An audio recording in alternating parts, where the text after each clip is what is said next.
करी This थी। conference will now be recorded. तो मैं कहता हूं कि अगर आपको वेबसाइट है तो आपने बताया कि हमने हर बार क्लाउड की EC2 सर्विस का यूज करा था। This is a EC2 service, और EC2 जो है this is a compute service. ये जो क्लाउड की this is a compute service of AWS cloud, जो कि AWS क्लाउड की कौन सी सर्विस है? कंप्यूट सर्विस है। And now in a compute service आपके पास बेनिफिट्स क्या करते हैं? You can deploy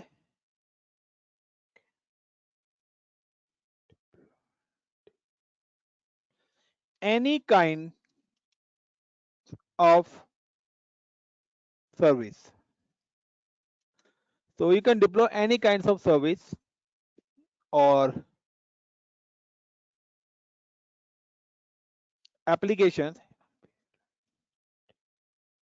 in EC2 instances. यानी कि अगर आपके पास आपका लैपटॉप मिल जाए तो आप उस लैपटॉप पे जो मर्जी सॉफ्टवेयर इंस्टॉल कर सकते हैं, XYZ कुछ भी इंप्लीमेंट कर सकते हैं, क्योंकि वो कंप्यूट सर्विस है। तो कंप्यूट सर्विस का यही एक बेनिफिट है क्लाउड पे कि आपके पास कंप्यूट सर्विस है कि आप अपनी मर्जी से जो भी डिप्लॉयमेंट करना चाहते हैं, जो भी सॉफ्टवेयर आप यूज करना चाहते हैं अपनी मर्जी से, वो सारा काम आप EC2 पर कर सकते हो। आप एक सर्वर बनाइए और अपनी नीड के अकॉर्डिंग जो स्टोरेज चाहिए, व्हाटएवर जो भी सॉफ्टवेयर आपको इंस्टॉल करने हैं, आपको 20 सॉफ्टवेयर एक साथ इंस्टॉल करने हैं, आपको एक ही मशीन पे जावा पाइथन सब इंस्टॉल करना है, आप कर सकते हो। But AWS give you the compute less service also, आपको वो कंप्यूट लेस सर्विस भी देता है कि मेरे पास कंप्यूट लेस सर्विस भी है, बट वो स्पेसिफिक इस चीज के लिए ही है, बट उस पर सारी चीजें डिप्लॉय नहीं हो सकती हैं। वो कुछ स्पेसिफिक चीजों के लिए, जिन चीजों के लिए बनाया गया, वही सर्विस उस पर क्या कर सकते हो? डिप्लॉय कर सकते हो। लाइक क्या आप कहें कि VLC की मेरे को कंप्यूट लेस में VLC मीडिया प्लेयर चाहिए, तो AWS आपको नहीं देगा। वो क्या कहेगा? आप EC2 बनाइए और उस पर आप VLC मीडिया प्लेयर इंस्टॉल कर लीजिए।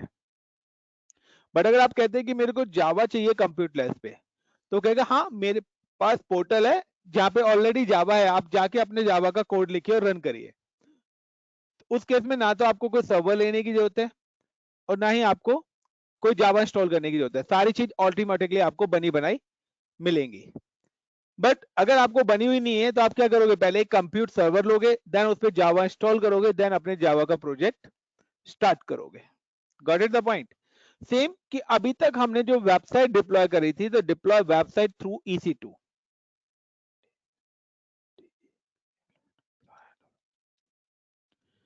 Via EC2। EC2 का मतलब है कि हम लोगों ने वेबसाइट अपने एक पर्टिकुलर सर्वर पे डिप्लॉय कर दी। Now there are two types of website is available. हमारी जो वेबसाइट्स हैं वो टू टाइप्स की होती हैं। कौन कौन सी? CS के स्टूडेंट्स को तो पता होना चाहिए। बता भाई, मन ही मन में क्यों बोल रहा है? थोड़ा जोर से बोल दे, सही बोल रहा है। हाँ यही है, स्टैटिक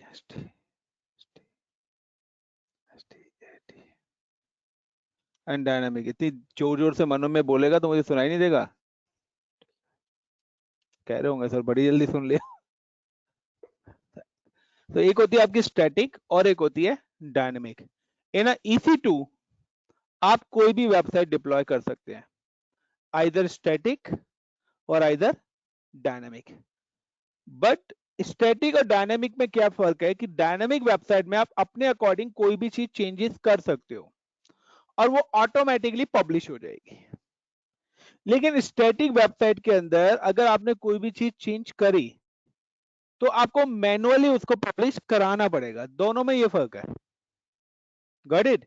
डायनेमिक का मतलब है ऑटो अपडेशन, कि आपकी वेबसाइट लाइव चल रही है, अब आपने क्या करा? गूगल का पेज चेंज कर दिया, तो ऑटोमेटिकली सबके लिए कोई भी गूगल सर्च करेगा तो पेज चेंज हो जाएगा। लेकिन स्टैटिक में क्या करना पड़ेगा कि अगर आपने कोई भी चेंजेस करी हैं तो आपको उस पेज को मैनुअली पब्लिश भी करना पड़ेगा. So in a EC2 you can deploy either a static or either a dynamic website, but AWS give you the one more options. You can deploy static website through storage. वो कहते हैं कि अगर आपको website ही deploy कर रही है तो आप मेरा स्टोरेज ले लो. आप क्यों EC2 सर्विस के चार्जेस दे रहे हो? आप एक कंप्यूट सर्विस के 5,000 रुपीज पे कर रहे हो इन अ मंथ, और आपने एक स्टोरेज भी ले रखा है, और आप स्टोरेज का भी 5,000 इन अ मंथ पे कर रहे हैं. तो बेटर है कि अगर आपको वेबसाइट ही डिप्लॉय करनी है तो आप स्टोरेज से डिप्लॉय कर दो. तो EC2 के चार्जेस आपके सेव हो जाएंगे ना. यस और नो? तो now how to deploy website through a storage account. तो पहला है कि हमें एक वेबसाइट डिप्लॉय करनी है स्टोरेज अकाउंट के थ्रू.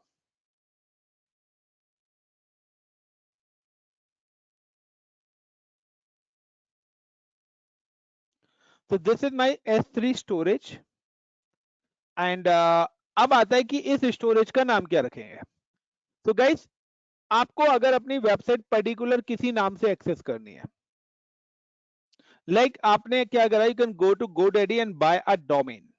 आपने एक डोमेन बाय करा GoDaddy से, और आपका ये डोमेन है like my India app .tk. मैंने एक डोमेन बाय करा अपना. कहां से? GoDaddy से. मैं चाहता हूं कि मेरी वेबसाइट खुले www.myindia.tk के नाम से, या www.xyz.com, www.xyz.in, .org, .com, .in, इन्हीं से आप खोलते हो ना अपनी वेबसाइट. तो ये नेम भी आपको क्या करने पड़ते हैं? यूनिक नेम बाय करने पड़ते हैं. तो सेम कि मैंने भी एक नाम बाय करा हुआ with the name of my India app .tk.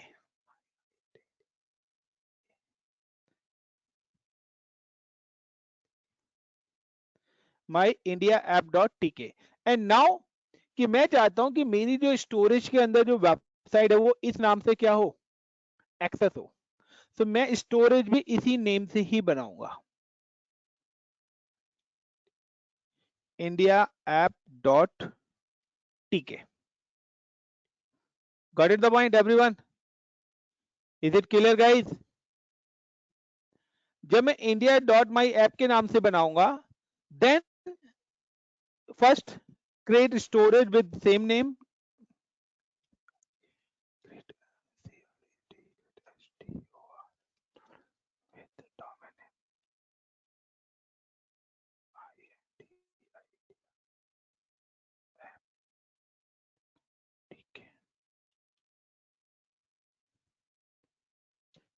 मैंने एक with India app .tk name, तो मैंने इस नाम से एक क्या बनाई? बकेट्स बनाई.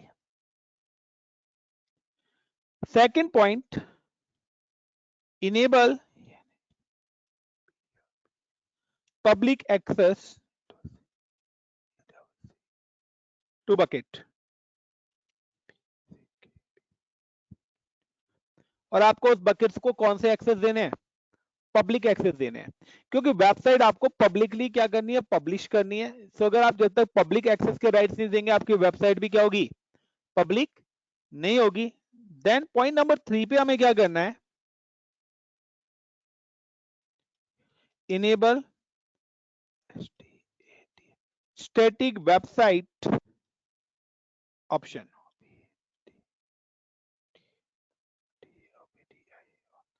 जो स्टैटिक वेबसाइट का ऑप्शन आ रहा होगा उसको हमें क्या करना पड़ेगा? इनेबल भी करना पड़ेगा. And give the web page name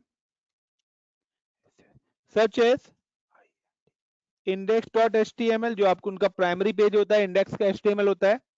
और इधर अगर आपने कोई और भी बना रखा है error.html, तो आप वो अपने वेब पेजेस के नेम में वहां पे ऐड ऑन करेंगे.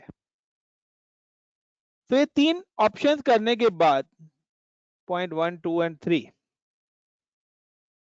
आपके पास पॉइंट नंबर 4 आता है, अपलोड वेब पेजेस.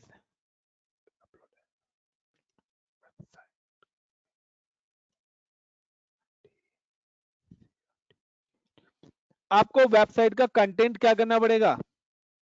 अपलोड करना पड़ेगा. and then select all content files and folders of website and click make public। और ये जितने भी डेटा आपने उसमें अपलोड करा है उस डेटा को भी आप क्या करोगे, मेक पब्लिक करना पड़ेगा। यानी कि पहले आपने स्टोरेज को पब्लिक करना था और अब उस कंटेंट को पब्लिक करना है जिसको आप पब्लिश कराना चाहते हैं। Clear guys? सो पहले हम इतना काम करते हैं, उसके बाद आगे का प्रोसेस करेंगे। उसके बाद क्या करना है, पॉइंट नंबर 6 पे, then copy the website URL and check your website.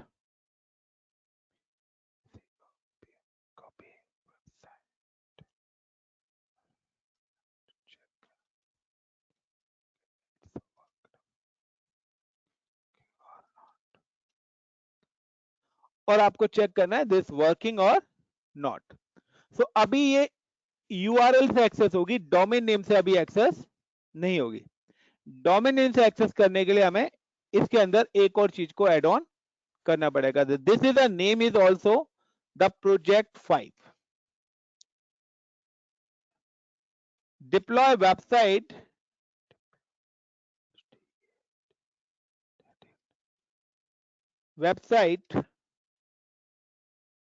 via S3 storage using S3 storage with एक और सर्विस में यहां पे ऐड कर रहा हूं, रूट 53। और कल जो मैं आपको कराऊंगा, जितना भी हमने अभी तक पुराना करा है प्रोजेक्ट 6 में, वो कराऊंगा ऑटो स्केलिंग वाला, और उसमें भी हम रूट 53 ऐड करेंगे। यानी कि मैंने अभी तक प्रीवियस, यानी कि आपको अगर नेम से एक्सेस करनी है तो आपको रूट 53 का यूज करना पड़ेगा। This is a DNS. Clear guys?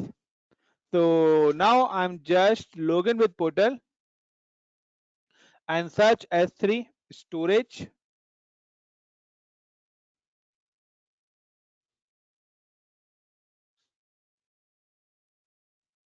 then create a storage account,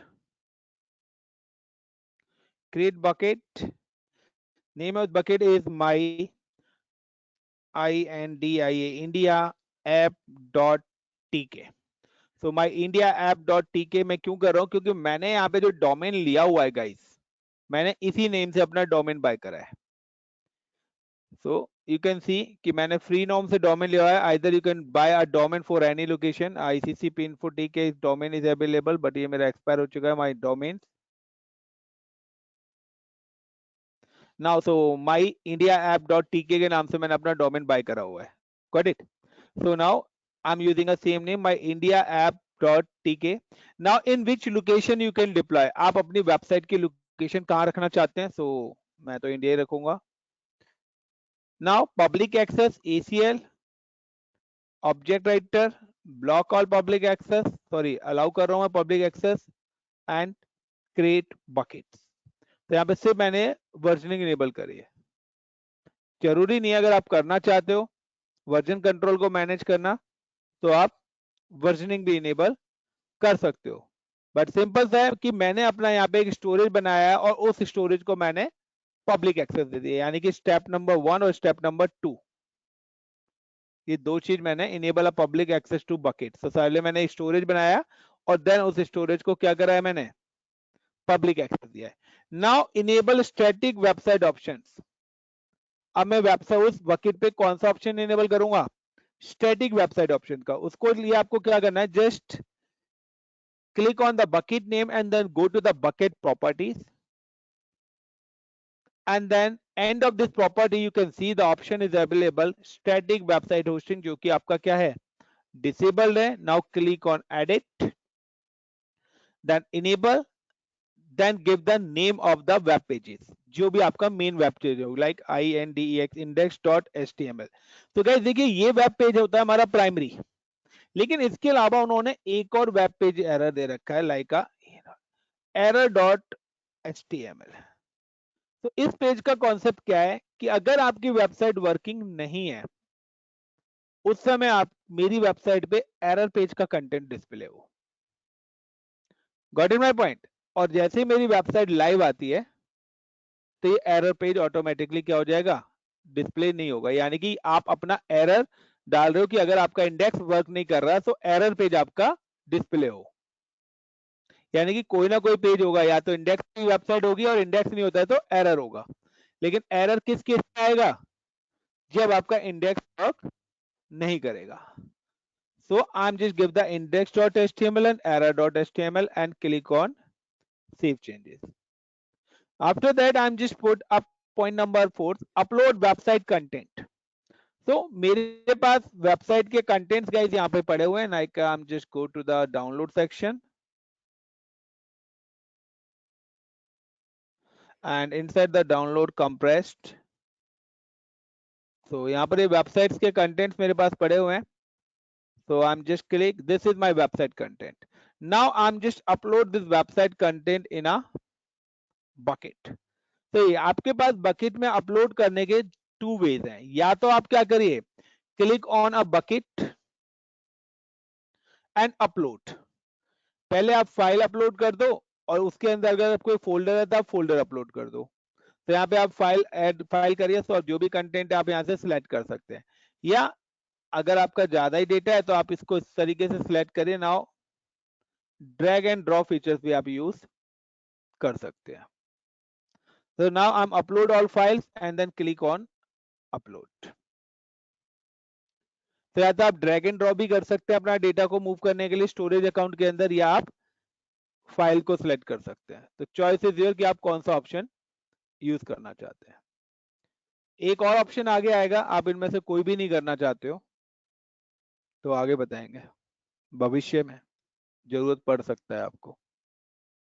real time में वो यूज होता है, ये यूज ही नहीं होता, क्योंकि कहीं ना कहीं हमें डेटा को अपलोड करने के लिए स्टोरेज पे जाना पड़ रहा है।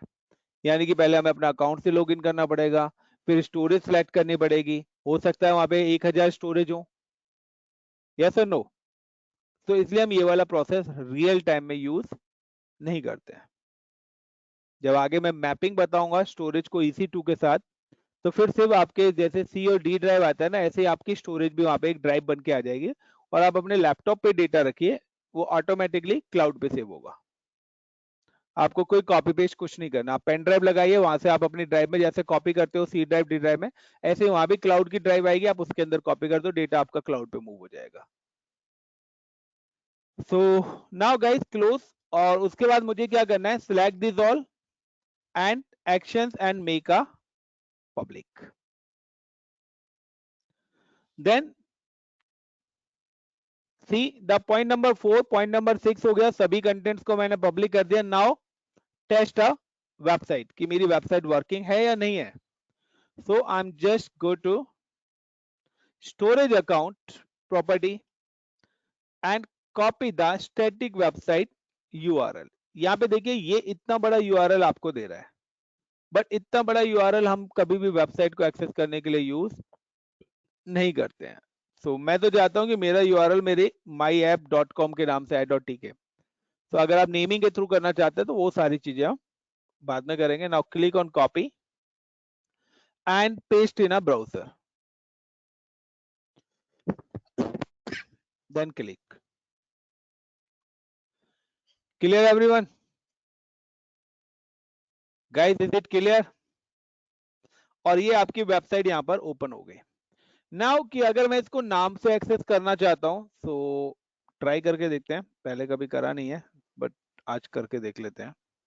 गो to manage domain and then click on manage freenom DNS and delete this record. तो आपको रिकॉर्ड नहीं करने, आपको भी अपने जहां से भी आपने डोमेन लिया है आप वहां पे जाएंगे एंड आपको यहाँ पे सिलेक्ट करना पड़ेगा इलियास रिकॉर्ड, यानी कि C name record.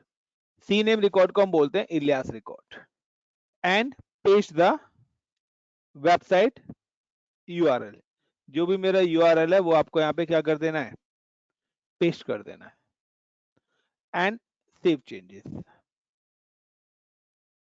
So the CNAME record should have a name set. Okay, मैं नेम नहीं डालना चाह रहा.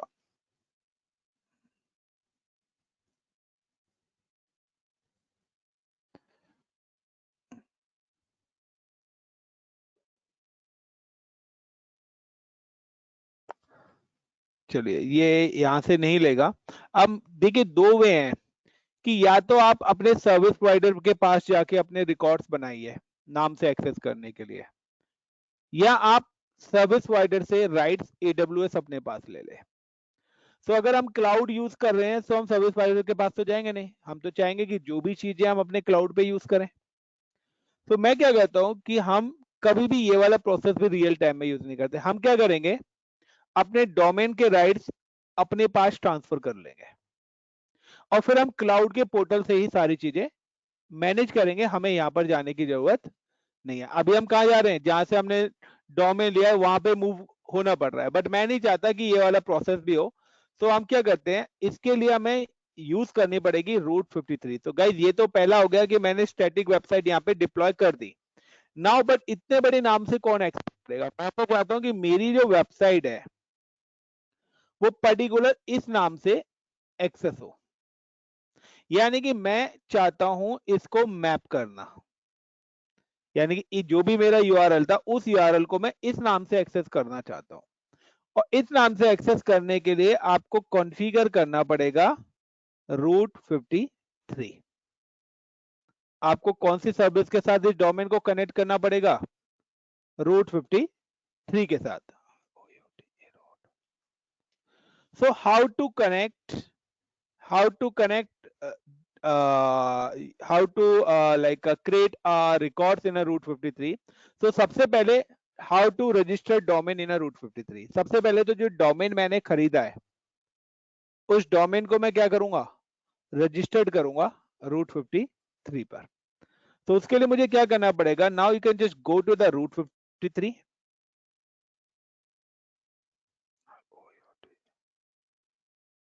This is a service of root 53 is a DNS,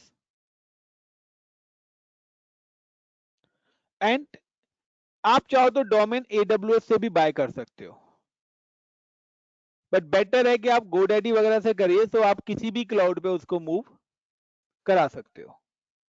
तो इसलिए बेटर है कि आप GoDaddy और अदर से लें. और यहाँ पे आपके पास आ रहा है DNS management. Inside the DNS management create a hosted zone. ये आपको दो टाइप्स के ऑप्शन देगा, पब्लिक एंड प्राइवेट. यानी कि अगर आप अपनी वेबसाइट को वर्ल्ड वाइड एक्सेस कराना चाहते हो तो आप पब्लिक होस्टेड जोन बनाएंगे. तो मैंने अगर डोमेन खरीदा है तो मैं वर्ल्ड वाइड के लिए ही खरीदा है. So now give the domain name. My domain name is my INDIA India app.tk. Got it. And कौन सा डोमेन है, ये मेरा पब्लिक डोमेन है. अगर मैं प्राइवेट बनाता हूं तो it's work with in a organisation, LAN के अंदर काम करेगा, बट मैं चाहता हूं लैन और वैन हर जगह वर्क करे. So I am create a public hosted zone and create. जब मैं पब्लिक होस्टेड जोन को ऐड करा दूंगा, give me the name server, जिनको हम बोलते हैं NS रिकॉर्ड. तो ये मेरे को 4 नेम सर्वर्स यहाँ पर एलोकेट कर रहा है. यू कैन सी कि जैसे आपने डोमेन रजिस्टर कराया है, give you the 4 name servers. और ये नेम सर्वर्स आपको अपने सर्विस प्रोवाइडर्स को बताने पड़ेंगे जहां से आपने डोमेन बाय करा है. Now I am just copy this name server, और डॉट को आपको कॉपी नहीं करना है. And then go to the service provider and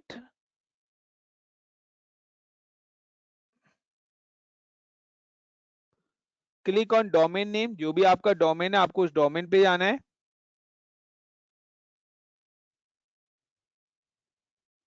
and click on manage domain. हर जगह ये ऑप्शंस मिलेंगे आपको, and management tool and name servers and custom name servers. और यहां पर मैं अपने सारे के सारे नेम सर्वर्स को क्या कर दूंगा, पेस्ट कर दूंगा. So copy this one. So पूरे वर्ल्ड में गाइस 13 DNS सर्वर ही हैं, but n number of name servers हैं. नेम सर्वर जो भी .com .org जो भी हम ले रहे हैं।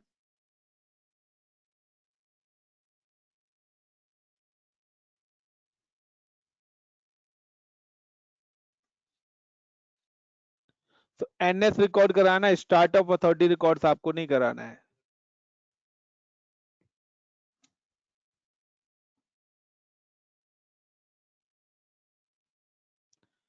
And now guys I am upload this name server and dot आपका एंड में नहीं आना चाहिए, otherwise it give you the error. अब मैं जैसे ही यहाँ पे नेम सर्वर सेट करा दिया, within 2 to 3 minutes is transfer all rights to DNS route 53।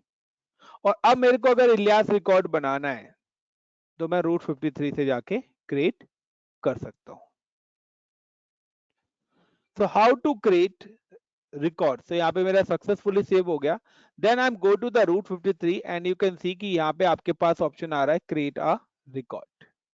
I am just click on create a record. और अभी मेरी जो वेबसाइट है तो उसके लिए मेरे को चाहिए, क्योंकि वेबसाइट का मतलब है दो चीजें होती हैं कि ये डीएनएस है और डीएनएस के अंदर हमें बनाने होते हैं रिकॉर्ड। यानी कि अगर आप कोई चीज आईपी से एक्सेस कर रहे हो, तो अभी तक हम लोग अपनी वेबसाइट किससे एक्सेस कर रहे थे? आईपी से, यस और नो? सो आईपी से अगर आपको नेम से एक्सेस करनी है, यानी कि आप आईपी की जगह नाम से वेबसाइट एक्सेस करना चाहते हो, सो क्रिएट अ होस्ट रिकॉर्ड। आपको कौन सा रिकॉर्ड क्रिएट करना पड़ेगा? होस्ट रिकॉर्ड, जिसको हम ए रिकॉर्ड भी बोलते हैं। लेकिन अगर आप किसी चीज को नेम से एक्सेस कर रहे हैं, तो मेरा जो यूआरएल है वो क्या, एक नेम है, आईपी नहीं है। और नेम को मैं किस में कन्वर्ट करना चाहता हूं? नेम में। तो उसके लिए मुझे करना पड़ेगा इलियास रिकॉर्ड, जिसको हम सी नेम रिकॉर्ड भी बोलते हैं गाइस। जिसको क्या बोला जाता है? सी नेम, यानी कि निक नेम। मैं इतने बड़े नाम से नहीं करना चाहता, बट मैं उसका कोई शॉर्ट नेम रखना चाहता हूं। तो मैं नहीं चाहता कि इतना बड़ा नाम से मैं एक्सेस करूं, मैं तो चाहता हूं कि मेरे इस डोमेन नेम से एक्सेस होनी चाहिए। तो now I am just enable Ilyas, click किसका? S3 bucket and point. किस लोकेशन पे बनाई थी हमने? Mumbai location. Select URL, automatically ये देखिए उसका यूआरएल आ गया जो हम अभी कॉपी पेस्ट कर रहे थे। तो ये यूआरएल तभी आएगा जब आपका डोमेन नेम और बकेट सेम नेम से बनी हुई होगी, अदरवाइज ये आपको शो नहीं करेगा। Now select and then click on create record. Got it the point guys? Everyone, is it clear? Check in mobile phone, अपने मोबाइल पे चेक करिए। My India app dot T K नाम open करना है अब आपको। ओपन हो जाए तो बहुत बढ़िया, नहीं हो तो खुद से प्रैक्टिस कर लेना एक बार, क्योंकि मेरा डोमेन फ्री नोम मतलब फ्री वाला ही है। तो माई इंडिया ऐप डॉट टी के और चेक करिए वेबसाइट ओपन हो रही है या नहीं हो रही इस नाम से।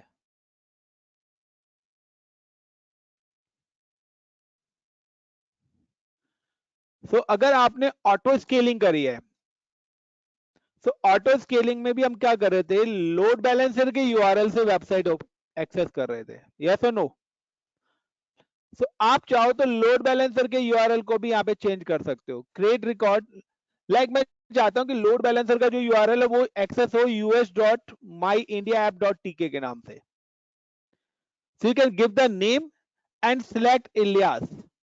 और इलियास में जाने के बाद आप यहाँ पे क्या सिलेक्ट कर लीजिए? Load balancer, application load balancer आपने बनाया होगा, पर्टिकुलर किस रीजन में बनाया है और पर्टिकुलर क्या उसका यूआरएल है, वो सिलेक्ट करके ओके कर दीजिए। तो वो अब आपकी उस नाम से एक्सेस हो जाएगी। Clear everyone? तो लोड बैलेंसर और EC2 सर्वर्स जो हमने डिप्लॉय कराए थे वो मैं आपको रूट 53 के साथ कल वाली क्लास में बताऊंगा। तो दिस इज द वन कि how to deploy static website in a via S3 bucket using root 53। so guys पहले बताइए इतना काफी है या नेक्स्ट स्टार्ट करूं? बताइए। Everyone please reply. मुझे कोई जल्दबाजी नहीं है, कोर्स आपका ऑन टाइम ही होगा। तो ये भी एक सेपरेट प्रोजेक्ट है आपका। आप EC2 यूज नहीं करना चाहते, आप लोड बैलेंसर यूज नहीं करना चाहते, you can deploy websites through a storage account. Guys please reply fast. चलिए तो हम इसी को कंप्लीट कर देते हैं नाउ कि अभी हमारे पास टाइम है। सो हम क्या करते हैं, I am also deploy with a EC2 instance. तो EC2 के थ्रू भी हम डिप्लॉय कर लेते हैं एंड लोड बैलेंसर के थ्रू भी कर लेते हैं एंड ऑटो स्केलिंग वाला आप खुद करोगे। क्लियर? सिर्फ में क्या लोड बैलेंसर का है ना। So now I M deploy a project number 3। So project number 3 जो मैंने कराया था उसमें मैं एक और सर्विस एड ऑन कर रहा हूँ, रूट 53। तो now the one more project जो इसके अंदर हमने एक प्रीवियस करा था लाइक प्रोजेक्ट 3 मैंने करा था, जिसमें मैंने कराया था deploy website in multi zone. Got it guys? Multi zone deployment करा था अगर आपको रिमेंबर हो, वो भी किस पर, आइदर लिनक्स सर्वर और विंडोज सर्वर। मैं यहां पे ले रहा हूं Linux server with load balancer and route 53। यानी कि अब मैं एक और वेब प्रोजेक्ट आपको करा रहा हूं, मैं दोबारा से वेबसाइट बना रहा हूं मल्टी जोन, बट इस बार वेबसाइट में लिनक्स पे डिप्लॉय कर रहा हूं, लोड बैलेंसर भी लगाऊंगा और रूट 53 को भी एड ऑन करूंगा। सो इसी में एक और प्रोजेक्ट हम ऐड कर रहे हैं like project number 5 and project number 6। सो दो प्रोजेक्ट्स हम इसी वीडियोस में कर रहे हैं। सो सेकंड जो प्रोजेक्ट्स है वो वेबसाइट ही डिप्लॉय कर रहे हैं but in EC2। So now I'm just log in with portal and go to the EC2 service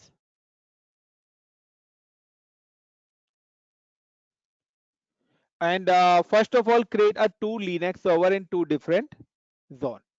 मैं सबसे पहले दो Linux server बना रहा हूँ और एज अ चॉइस कि आप विंडोज सर्वर बनाइए, लिनक्स सर्वर बनाइए, कोई भी बना सकते हैं, वो आपकी मर्जी है। Now I am just click on instances, launch instance and सबको ये बनाने आते हैं क्योंकि प्रोजेक्ट 1 में मैंने सर्वर बनाना ही बताया था आपको। तो like LINUX Linux hyphen web1 and select AWS and free tier account, instance type T2 micro, key pair Linux, edit, select zone A, security enable public IP address, select the existing security group and एक ही server guys deploy कर रहा हूँ and launch instance. Same as I'm deploy for another launch instances Linux web 2, दो server मैं guys बना रहा हूँ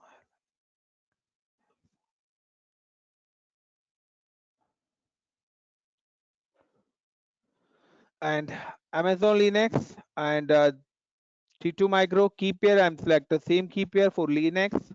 Network type now at this time deploy in zone B. Select the existing security group. Now the public IP, I'm enable a public IP address and launch instances. So guys, I'm deploying two Linux servers now.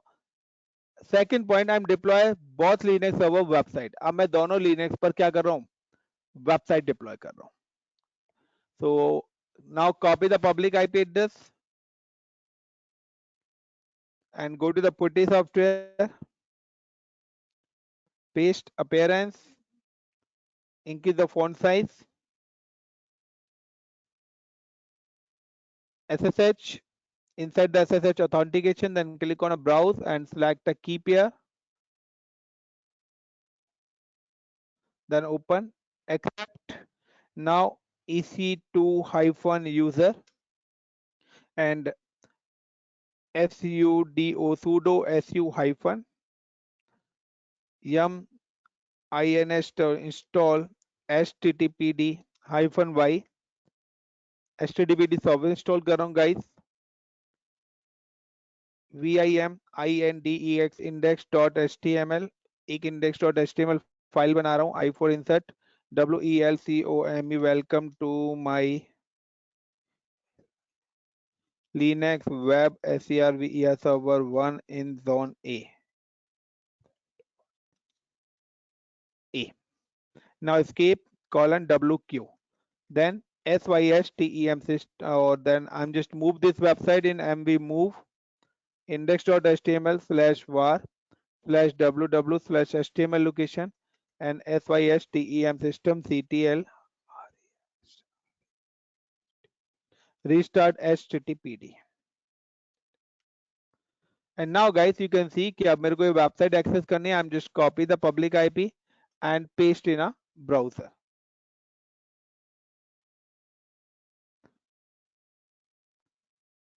So अभी ये website मेरी IP से है. अगर आप इसको नाम से एक्सेस करना चाहते हैं, so you can just go to the route 53 and create a record, host to join, then click on records and I'm just click on cancel. So यहाँ पे मैं again repeat कर देता हूँ, create the records और inside the record guys you can select कि मैं चाहता हूँ ये मेरी जो वेबसाइट है IND और इधर मैं चाहता हूँ ये मेरी up.myindia.tk के नाम से ओपन हो, my India app, and now select a record and paste the public IP on this location and then create record.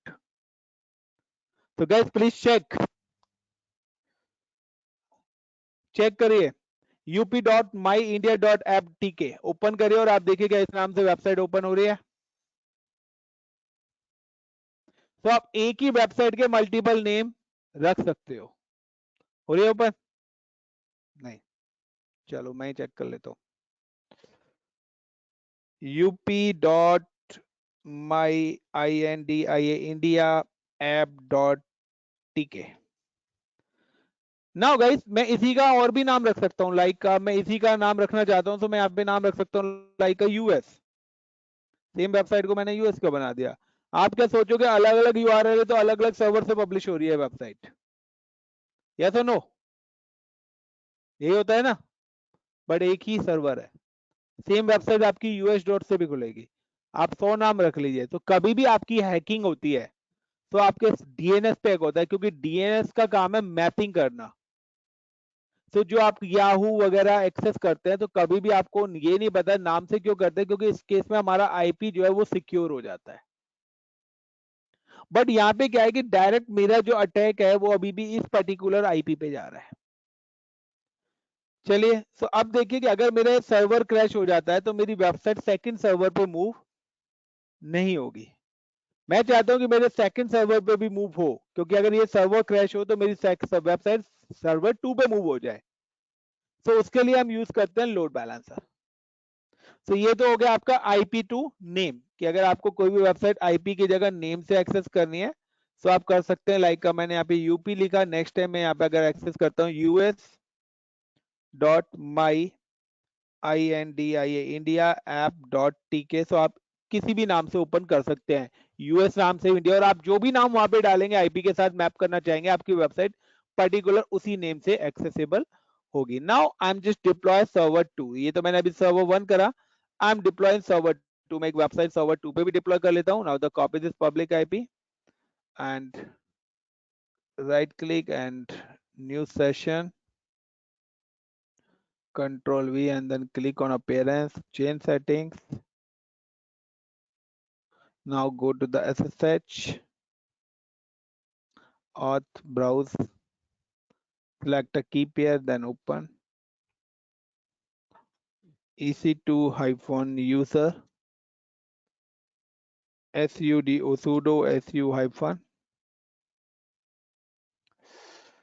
yum install httpd space hyphen y.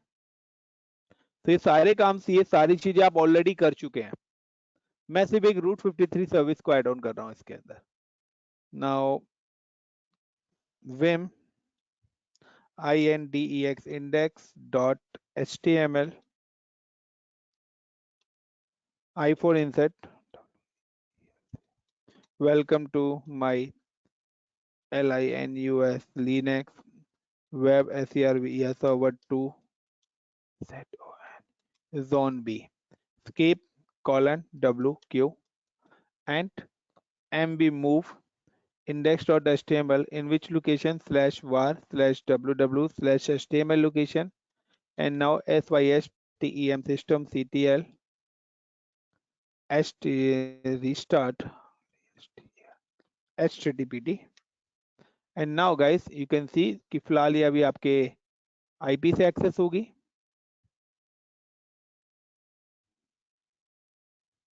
And now अगर मैं इसको नेम से access करना चाहता हूं so I'm just go to the create record and give the name is like UK and paste and then create a record. अब आप name से अगर एक्सेस करना चाहते हैं so now I'm just close it and type UK dot my india india app dot tk. So now zone B. So IP से भी access कर सकते हैं और नेम से भी बट कहीं ना कहीं यहाँ पे हमारा एक सिक्योरिटी लूप होल है कि डायरेक्ट ट्रैफिक मेरे कहां पर आ रहा है सर्वर पे तो मेरी हैकिंग हो सकती है मैं इसको और सिक्योर बनाने के लिए मैं यूज करता हूं कि मेरा जो डायरेक्ट ट्रैफिक है वो डायरेक्ट मेरे सर्वर पे ना आए वो मेरे ट्रैफिक मेरे किसको हिट करे मेरे लोड बैलेंसर को हिट करे यानी कि मेरा ट्रैफिक लोड बैलेंसर पे आए एंड लोड बैलेंसर ट्रैफिक को डिस्ट्रीब्यूट करे सर्वर पे यानी कि अब पब्लिक ट्रैफिक कहां पे हिट करेगा लोड बैलेंसर और लोड बैलेंसर पे मेरा सर्वर नहीं है वो एक डिवाइस है और लोड बैलेंसर से अनदर रिक्वेस्ट जनरेट होगी मेरे सर्वर के लिए दूसरा लोड बैलेंसर का काम है कि मेरे अगर कोई सर्वर क्रैश भी हो जाता है तो ऑटोमेटिकली वो मेरी सारी की सारी वेब रिक्वेस्ट को दूसरे सर्वर पे रिडायरेक्ट कर देगा एंड मेरे लोड को इक्वली मैनेज भी करेगा तो नाउ कि अगर मेरे पास दो सर्वर है आपके पास 1.5 लाख रिक्वेस्ट आ रही है तो 75% दोनों सर्वर पे वो क्या कर देगा डिस्ट्रीब्यूट कर देगा so now how to create load balancer or attach website attach server with load balancer so पहले भी हम ये कर चुके हैं this is the project number 3 में now I'm just go to EC2 and you can see the end of this service the option is available in load balancer and create a load balancer then create load balancer I'm create a classic load balancer or either application so आप लोग जब auto scaling करें तो application load balancer कर लेना network load balancer is task जो आपको self करना है नहीं होगा तो मैं कराऊंगा बट खुद से ट्राई करिए and classic load balancer and then click on a create I am create my INDIA India app hyphen LB you can give the any name so create by default internal का मतलब है this is a LAN load balancer but मैं अगर public load balancer बनाना चाहता हूं तो मैं यहाँ पे कोई टिक नहीं कर रहा क्योंकि by default it's a public now the enable a VPC yes मैं वीपीसी एडवांस कॉन्फ़िगरेशन हूं request come from HTTP protocols मेरे जो सर्वर्स हैं वो zone A and zone B में डिप्लॉय हैं तो मेरे को दोनों जोन भी सिलेक्ट करने पड़ेंगे लोड बैलेंसर के अंदर now click on a next security group तो लिनक्स और वेब तो आप एक भी ले सकते हैं क्योंकि HTTP और HTTPS प्रोटोकॉल रिक्वायर्ड है तो दोनों सिक्योरिटी ग्रुप्स के अंदर वो प्रोटोकॉल्स मेरे अलाउड हो रखे हैं सो चॉइस इज योर कि आप मल्टीपल सिक्योरिटी ग्रुप से अटैच कर सकते हैं और सिंगल सिक्योरिटी ग्रुप भी अटैच कर सकते हैं और इधर न्यू क्रिएट करना चाहते हैं लोड बैलेंसर के लिए तो आप न्यू लोड बैलेंसर के लिए सेपरेट सिक्योरिटी ग्रुप भी क्रिएट कर सकते हैं नेक्स्ट हेल्थ चेक मेरी जो वेबसाइट है वो रूट के अंदर है तो जो स्लैश हम यूज करते हैं वो रूट होता है तो मैंने यहाँ पे रूट का पाथ दे दिया है प्रोटोकॉल पोर्ट नंबर 80 से एक्सेस होगा HTTP से होगा नाउ नेक्स्ट मेरे जो दोनों सर्वर्स हैं we can attach the servers Linux web 1 और वेब 2 दोनों सर्वर्स को मैंने अब किसके साथ अटैच कर दिया and cross zone load balancing is enable क्योंकि मेरे जो सर्वर्स हैं वो zone A and zone B में है अगर सिंगल जोन में होते तो ये रिक्वायर्ड नहीं है और मैं यहाँ पे दे देता हूँ कि अगर कोई भी डाउन होता है तो 100 सेकंड्स में मेरा रिस्पॉन्स मिलना चाहिए now click on next tagging आप करना चाहते कर सकते हैं now review and create and close guys यहाँ पर मैंने लोड बैलेंसर बनाया and now you can see कि लोड बैलेंसर मेरे को एक यूआरएल दे रहा है इतना बड़ा जिस नाम से मुझे क्या करना पड़ रहा है ये एक्सेस करनी पड़ रही है वेबसाइट सो और either if you can go the instances, तो यहाँ पे आउट ऑफ सर्विस है। सो जब तक ये इन सर्विस नहीं आएंगे आपका लोड बैलेंसर भी वर्क नहीं करेगा। चलिए, जब तक ये इन सर्विस आ रहा है, मैं चाहता हूँ कि मैं नहीं चाहता कि इस नाम से ये एक्सेस हो, क्योंकि सेम वही है कि इतना बड़ा नाम कौन एक्सेस करेगा। मैं तो चाहता हूँ कि मेरी जो ये वेबसाइट है ये like delhi dot my india app dot tk के नाम से एक्सेस हो। so I'm just go back to the route 53, then create a record, then click like a delhi, and again name है वो एक url है। तो url का मतलब है वो ऑलरेडी नेम है, तो नेम टू नेम के लिए भी आप create a Ilyas record. select service is a load balancer, classic load balancer बनाया है। in which location I'm deploying Mumbai location, url this is a load balancer url, and now create, and now check कि it's come to the in service or not। guys ये in service आ गए। अगर आप अभी url से access करना चाहते हो इन वेबसाइट्स को, वेब पेजेस को, so now you can refresh this web page in browser, जो भी मेरा url है, और यहाँ पे देखते हैं कि हमारी जो रिक्वेस्ट है वो किस सर्वर पे जा रही है, इस जोन ए। नाउ अगर मैं अब इसको रिफ्रेश करूंगा तो आप देखना जोन बी पे मूव हो जाएगा, जोन बी। यानी कि लोड बैलेंसर मेरा क्या क्या काम कर रहा है, यानी कि अब मेरी जो रिक्वेस्ट है वो कहाँ पे जा रही है, लोड बैलेंसर है, कभी जोन ए पे, zone two, zone A, zone B, यानी कि सर्वर वन, सर्वर टू, और दोनों मेरे अलग अलग सर्वर से अलग अलग वेबसाइट से। नाउ अब अगर आप नाम से एक्सेस करना चाहते हैं, तो नाउ मैंने रूट 53 भी एड ऑन कर दिया है। सो नाउ दिल्ली डॉट माई INDIA इंडिया ऐप डॉट टीके। so now same website is open and now refresh, और यहाँ पर भी वो आपका काम कर रहा है। सेम है, अगर आपको विंडोज पे करना है तो आप विंडोज के सर्वर बनाइए, विंडोज के सर्वर लोड बैलेंसर के साथ अटैच कर दीजिए। बट इसके अंदर भी क्या प्रॉब्लम है कि इसके अंदर भी सबसे बड़ी प्रॉब्लम क्या है कि अगर मेरा सर्वर क्लैश, क्योंकि मैंने यहाँ पे दो सर्वर अटैच करे हैं, दैट मीन्स कि मेरे दो सर्वर की कॉस्ट यहाँ पे इन्वॉल्व हो रही है। दो सर्वर की कैपेसिटी है 2 लाख। अगर मेरी रिक्वेस्ट मोर देन 2 लाख आ गई तो क्या होगा, मेरे दोनों सर्वर क्रैश हो जाएंगे। अब इसको मोर सिक्योर बनाने के लिए हम लोगों ने क्या यूज करा था, ऑटो स्केलिंग। कि अगर मैं इसके साथ ऑटो स्केलिंग फीचर्स भी ऐड कर देता हूं तो क्या होगा, अगर सर्वर भी क्रैश होंगे तो उसकी जगह वो ऑटोमेटिकली क्या करेगा, क्रिएट अ न्यू सर्वर। और अगर लोड भी इंक्रीज होगा तो ऑटोमेटिकली मेरे सर्वर को क्रिएट कर देगा, और डिक्रीज होगा तो ऑटोमेटिकली मेरे सर्वर्स के डिक्रीज भी कर देगा। इस फीचर्स के लिए हमने क्या कर रहा था यूज, ऑटो स्केलिंग ऐड करी थी। और सेम कि वहां पे भी क्या है, ऑटो स्केलिंग के लोड बैलेंसर का यूआरएल आएगा, आप रूट 53 के थ्रू उसको यूआरएल को कन्वर्ट कर सकते हैं। Got it guys? इनफ या कंटिन्यू? Don't worry. सो जितना मैंने आज आपको बताया इतना शायद मैंने स्टार्टिंग में 5 क्लासेस में आप लोगों को बताया था। डे 1 मैंने खाली सर्वर डिप्लॉय कराए थे, तो यहाँ भी मैंने सर्वर डिप्लॉय करे हैं। डे 2 में मैंने खाली वेबसाइट डिप्लॉय करी थी, मैंने यहाँ वेबसाइट भी डिप्लॉय करी है। डे 3 में मैंने लोड बैलेंसर यूज करा था, मैंने यहाँ पे लोड बैलेंसर भी यूज करा है। तो 3 क्लासेस तो हो गई, देन S3 स्टोरेज डिप्लॉय करा है, देन रूट 53 भी करा है। So thank you guys, so I think so enough for today. So